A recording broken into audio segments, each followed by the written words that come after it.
My fellow Americans, you deserve the truth, and I know you can handle it. My name is Jonna Mendez, and I was chief of disguise at the CIA. One of the things that was going on when I was chief of disguise was an enormous research program into the new advanced disguise system. It was basically the masks that everybody always wondered if we used masks, and this was the beginning. This is a series of photographs of when I met George H.W. Bush in the Oval Office and revealed to him that I was briefing him wearing a mask.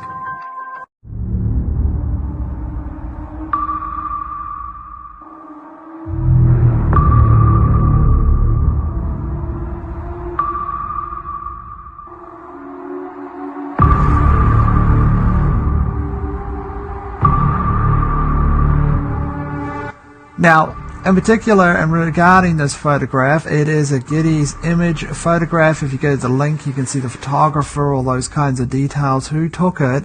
So what is the anomaly with this particular photograph?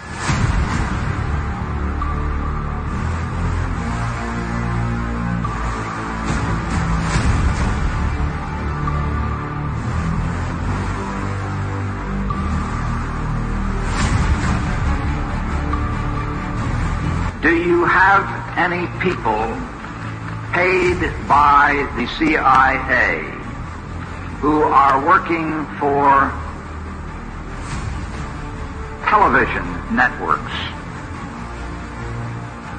This, I think, gets into the kind of getting into the details, Mr. Chairman, that I'd like to get into in executive session.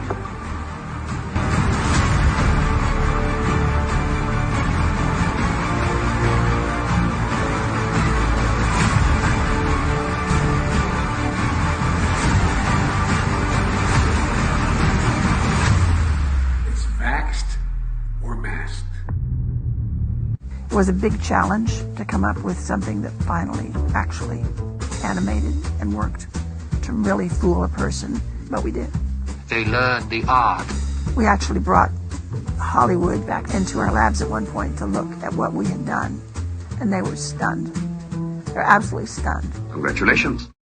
My husband was Tony Mendez, and he was played by Ben Affleck in the movie called Argo.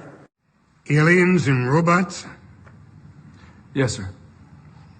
You're telling me that there is a movie company in Hollywood right now that is funded by the CIA? Yes, sir. Are there many actors in Hollywood who also moonlight as agents, do you think? I think there are probably quite a few, yes. I think probably Hollywood is full of CIA agents, and we just don't know it. And I wouldn't be surprised at all to discover that, this was extremely common. Tony, they didn't mention it in the movie, but Tony had deep connections to Hollywood, to the tradespeople out in LA that did a lot of things we were interested in doing. Special effects people, makeup people. Tony was chief of disguise 10 years before I was chief of disguise. And so he passed on some of his expertise to me. But he had a particular interest in the magic industry out in LA. Not so much the magicians on the stage, but the people that were working behind the scenes to make that magic happen. So we went to LA and we posed some questions to them.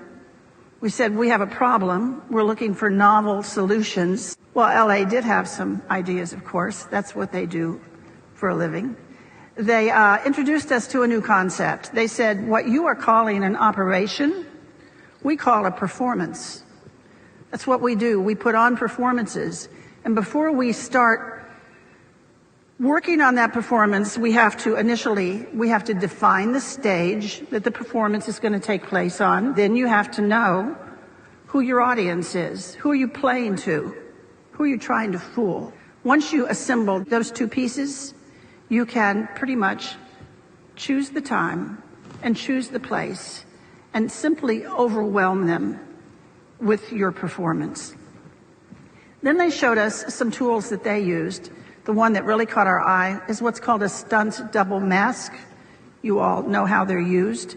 When the movie star is so famous or so good looking that they can't risk damaging him, we liked the idea of stunt double masks. They're quick on, they're quick off, they dramatically change your appearance, and we started using them and found them to be valuable to our operations.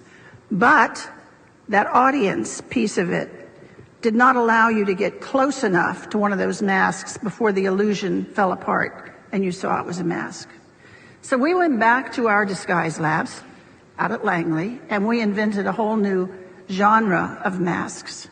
Masks that are so good, that are so realistic, that you can actually get up close and have a personal contact with someone for an extended period of time.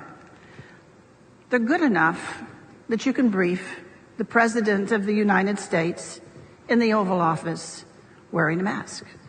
And he isn't sure if it's you or if it's someone else. Those masks were the beginning of a whole new generation of work that we did at the CIA. Once we could make these masks that fit you so well, then we discovered we could make a twin. We could make another you. There could be two of you. We could actually make 5 or 6 of you, but usually one extra was all we needed. We will respond accordingly. God bless you all, and may God protect our troops. But that's only the tip of the iceberg. As longtime CIA lawyer John Rizzo tells it, the relationship between the spy agency and La La Land is quite cozy. In his new book, Company Men, Rizzo says that actors, producers, and other movie-making power players were always happy to help out the CIA in any way they could. You work for the very enemy you thought you were fighting. It's impossible. Then tell me why you've never been to Langley. You've been lied to. All lower-level Asians have been lied to. I am trying to help you here. So you're saying I'm working for the enemy? And that you are the enemy? Sydney, this is your last chance. You have to go.